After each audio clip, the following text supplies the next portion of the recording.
जय माता दी प्रिय भक्तों। आज हम आपको सुनाने जा रहे हैं एक अत्यंत पवित्र और चमत्कारी कथा जो आपके जीवन के सभी कष्टों को दूर कर सकती है। यह कथा है चौथ माता की, जिनकी कृपा से संतान, सुहाग और परिवार की रक्षा होती है। यदि आप इस कथा को सच्चे मन से सुनेंगे तो आपके जीवन में सुख समृद्धि का आगमन अवश्य होगा। तो आइए श्रद्धा और विश्वास के साथ इस पावन कथा का श्रवण करें। ओम श्री गणेशाय नमः। चौथ माता की जय।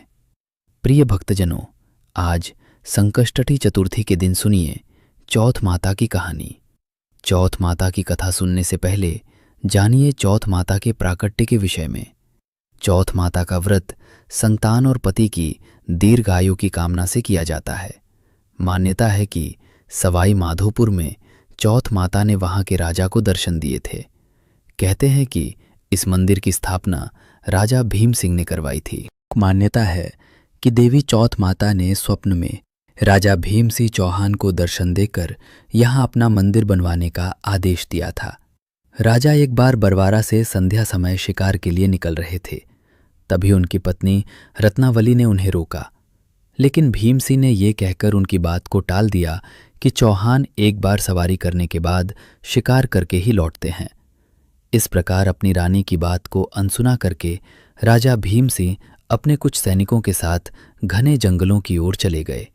रानी के मना करने के बावजूद भी वे शिकार को निकल पड़े। शाम ढलते ही उन्हें वहां एक हिरन दिखाई दिया। सभी उस हिरन का पीछा करने लगे। थोड़ी देर में रात हो गई। रात होने के बावजूद भीम सिंह उस हिरन का पीछा करते रहे।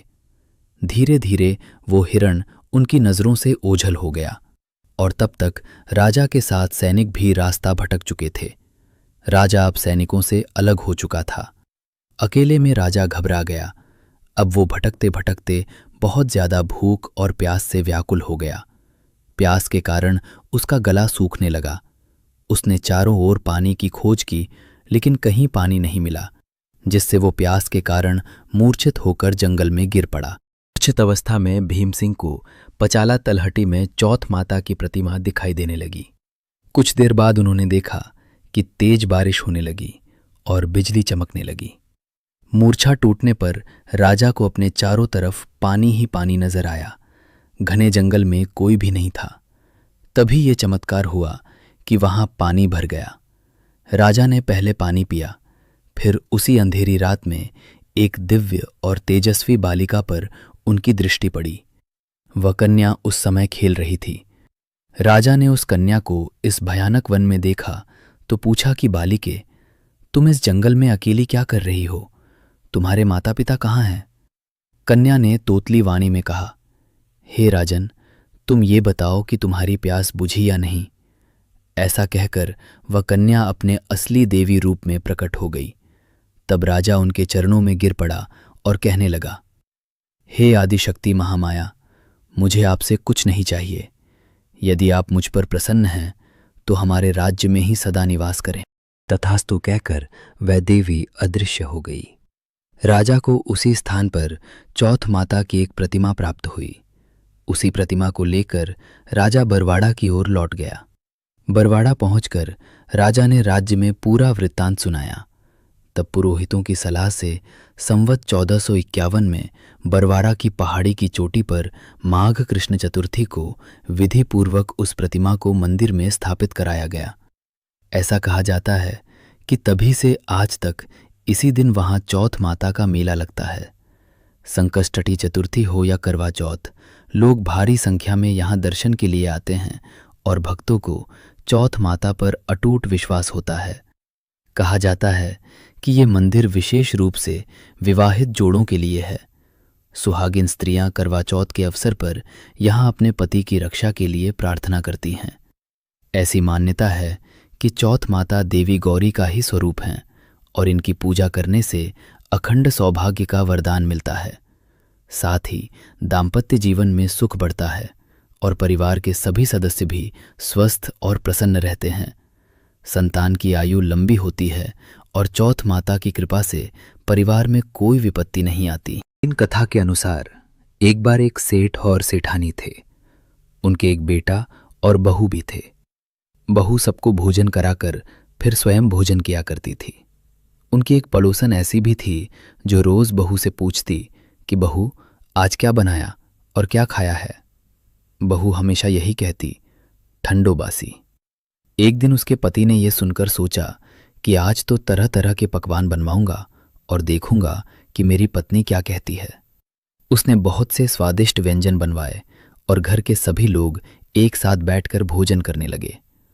आज भी जब पड़ोसन ने पूछा तो बहू ने वही उत्तर दिया, ठंडो बासी। सेठ के बेटे ने सोचा कि अवश्य ही इसमें कोई रहस्य है। तब उसने अपनी पत्नी से पूछा, तुम रोज ठंडो बासी क्यों कहती हो, जबकि आज तो हमने ताजे और स्वादिष्ट पकवान खाए हैं। तब उसकी पत्नी बोली, हम सब जो खा रहे हैं वो हमारे बाप दादाओं की कमाई है। जिस दिन आप अपनी कमाई लाओगे उस दिन मैं कहूंगी कि हमने ताज़ा भोजन किया है। ये बात सुनकर सेठ का लड़का सोच में पड़ गया। फिर एक दिन उसने अपनी माँ से कहा, माँ, मैं एक बड़े नगर में जाकर धन कमाने जा रहा हूँ। माँ ने कहा, बेटा, हमारे पास तो इतना धन है कि जीवन भर खत्म नहीं होगा। लेकिन माँ के मना करने पर भी वो नहीं माना और जाने लगा।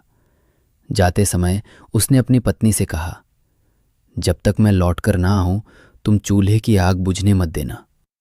कुछ समय बाद एक दिन चूल्हे की आग बुझ गई। बहू बहुत घबरा गई और सोचने लगी कि कहीं मेरे पति पर कोई संकट तो नहीं आ गया। वो जल्दी से पड़ोस में आग लेने गई।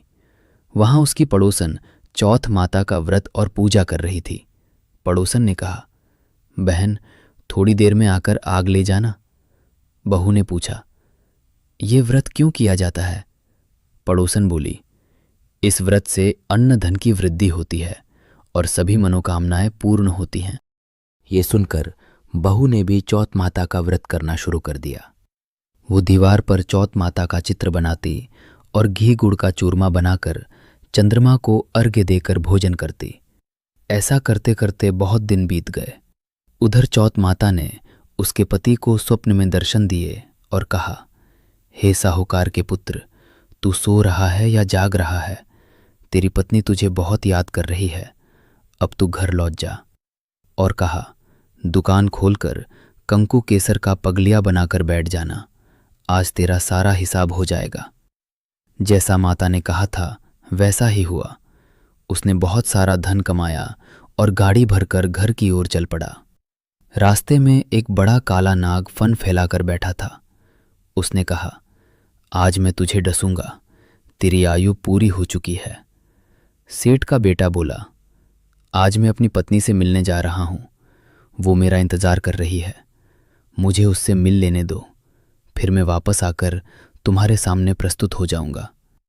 नाग बोला, यदि तू वचन देता है तभी जाने दूंगा। उसने वचन दे दिया और घर पहुंच गया।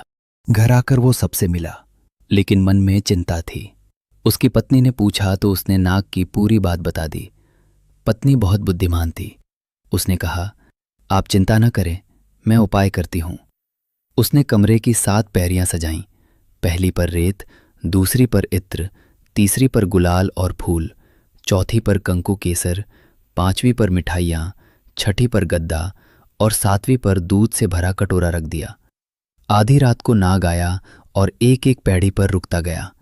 हर जगह उसे आराम मिला, लेकिन वो कहता रहा, वचन के कारण मुझे डसना ही होगा। जब वो अंतिम पैड़ी पर पहुंचा और अंदर जाने लगा, तभी चौथ माता ने सोचा कि यदि मैं इसकी रक्षा नहीं करूंगी तो संसार में कोई धर्म कर्म पर विश्वास नहीं करेगा।